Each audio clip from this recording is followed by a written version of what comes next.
Salve noturnos! Sou Rosiane e antes de contar o relato de hoje, gostaria mais uma vez de pedir, se não forem inscritos, que se inscrevam no canal, ative o sininho, comentem, pois só com a ajuda de todos vocês o canal terá meios para sobreviver nesse imenso universo que é a internet. Mandem seus relatos para o e-mail apesardanoitecomercial@gmail.com ou para o WhatsApp 21 99059 1666. Beijos de luz.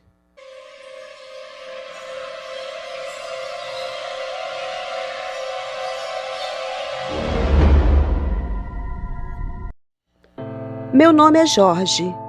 Moro no interior de São Paulo, bem no interior mesmo. Moro em um sítio. Sou trabalhador rural e com muito orgulho tiro o sustento da minha família da terra. Ela me dá tudo, tudo que eu preciso, da comida ao trabalho. E por falar em família, a minha já foi bem maior. Antes de tudo acontecer, éramos eu, minha esposa, minhas filhas, Gláucia e Gladys, elas são gêmeas idênticas, e tinha meu filho Ademir. Na época dos fatos, minhas filhas estavam com 15 anos e meu filho com 13. Éramos uma família simples, mas muito feliz. Não sei ao certo quando tudo começou a mudar. Foi aos poucos. No começo, não nos demos conta que aquilo era um evento sobrenatural. Na verdade, não nos demos conta de que tudo já estava acontecendo.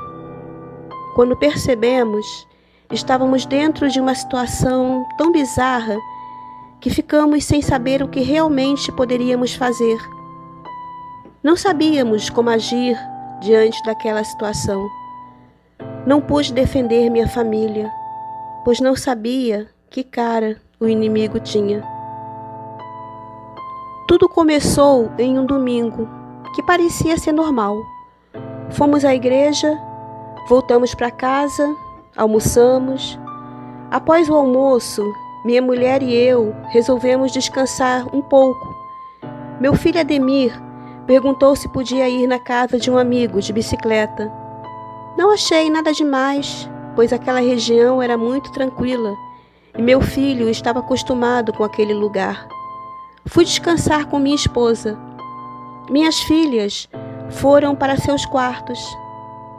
Acordei mais ou menos às 5 da tarde. Minha esposa ainda dormia. Saí do quarto. A casa estava muito tranquila, quieta.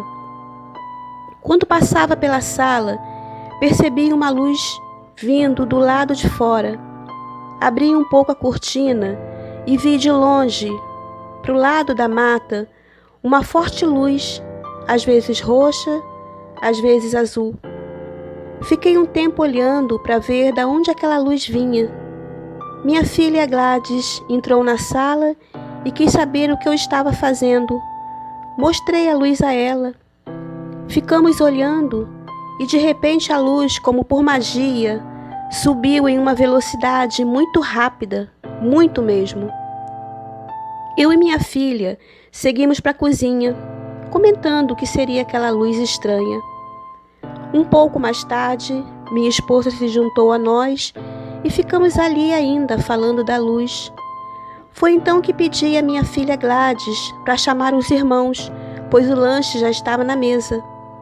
Ela sai e não demora muito para voltar, dizendo que nem a irmã nem o irmão estavam nos quartos, nem na casa.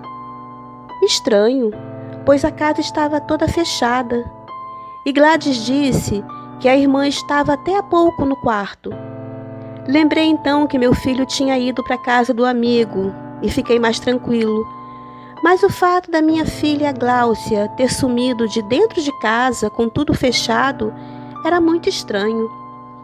Começamos a procurar por ela, chamar e nada. Como disse, a porta da frente e todas as janelas estavam fechadas. Achamos que ela deveria ter feito uma chave escondida para poder sair sem ninguém ver. Gláucia não era assim. Ela nunca faria nada que pudesse nos entristecer, mas nunca se sabe, né? Resolvemos sair para procurar, mas foi em vão. E foi ainda pior, pois além de não achá-la, descobrimos que Ademir não estava na casa do amigo. Sequer chegou até lá. Passamos o resto do domingo procurando nossos filhos, e no dia seguinte e no outro. Todos os amigos, colegas de escola, polícia, todo o bairro se mobilizou para ajudar. Ninguém conseguia entender como 2 pessoas pudessem desaparecer como por magia. E no caso de Gláucia, de dentro de casa do quarto, com todas as portas fechadas.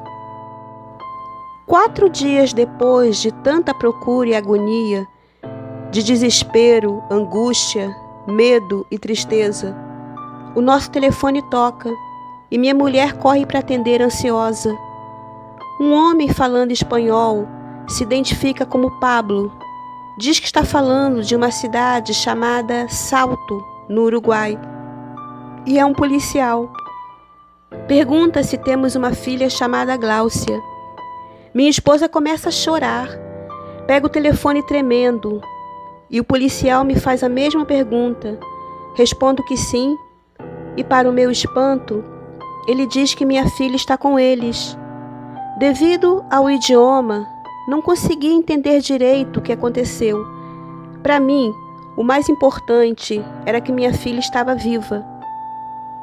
Vou resumir tudo agora, pois do telefonema até nossa chegada aconteceram muitas coisas. Minha filha estava na casa desse policial completamente desorientada. Nem ela e nem ninguém sabiam explicar o que tinha acontecido. Gláucia estava abatida, magra. Usava a mesma roupa que tinha ido se deitar à tarde no domingo. Nem o policial e nem ninguém souberam dizer o que tinha acontecido. Segundo o policial, Gláucia estava caminhando pela rua, totalmente desorientada. Trouxe minha filha para casa, levamos ao hospital. Ela não tinha, graças a Deus, nenhum sinal de abuso. Eu e minha esposa continuávamos a procurar nosso filho sem descanso. Eu estava me sentindo muito mal. Não conseguia explicar o que tinha acontecido com minha filha. Me sentia um impotente.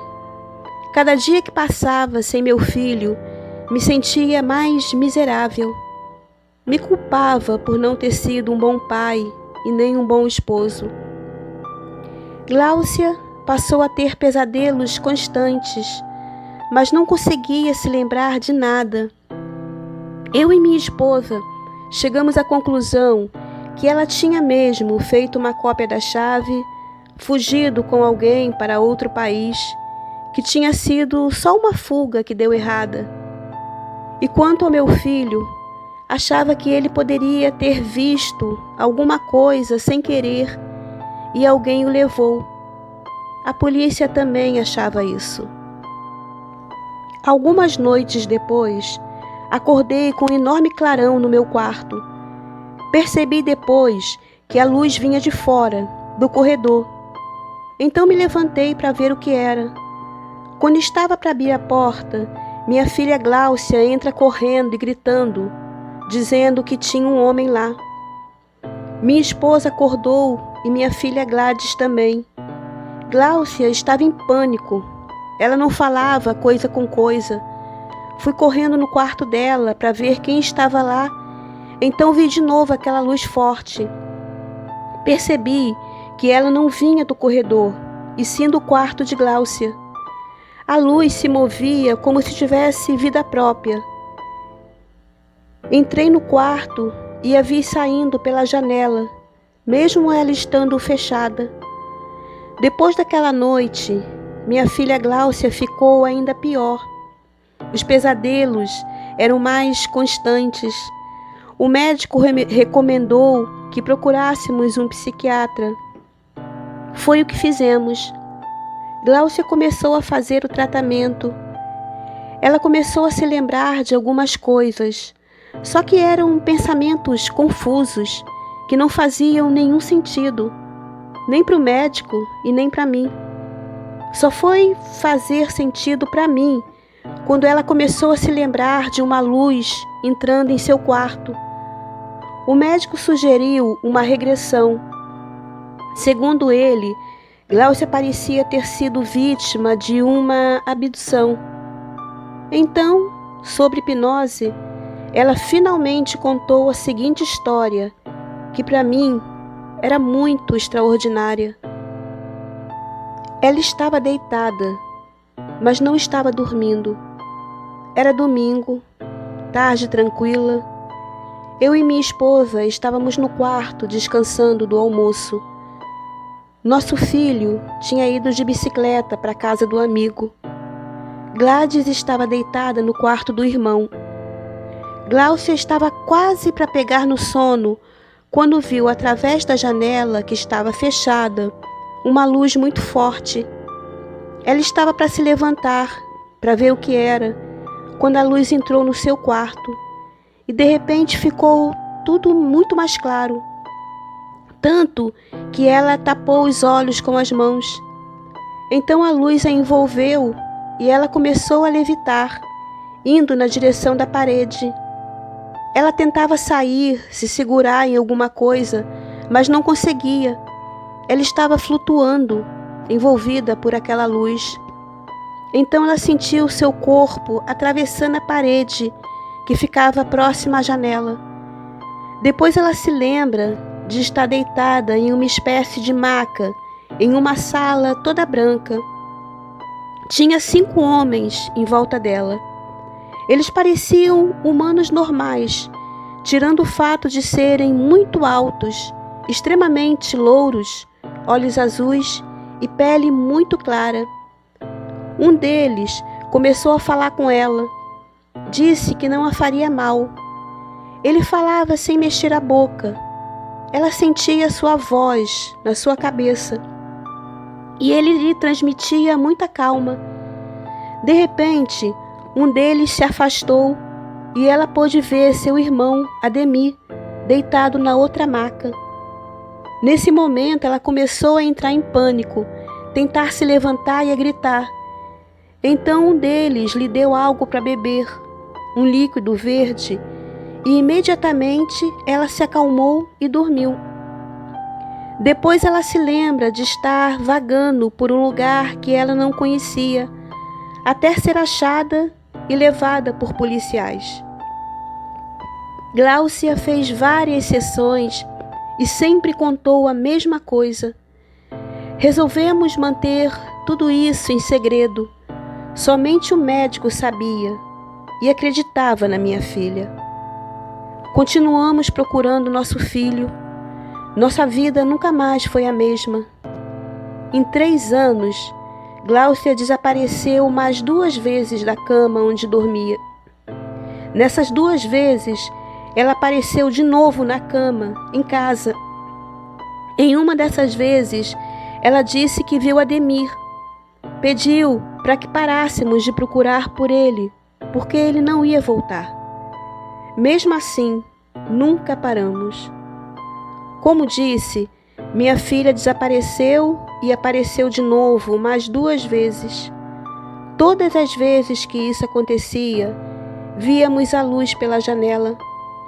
Então, na 3ª vez, ela se foi e nunca mais voltou.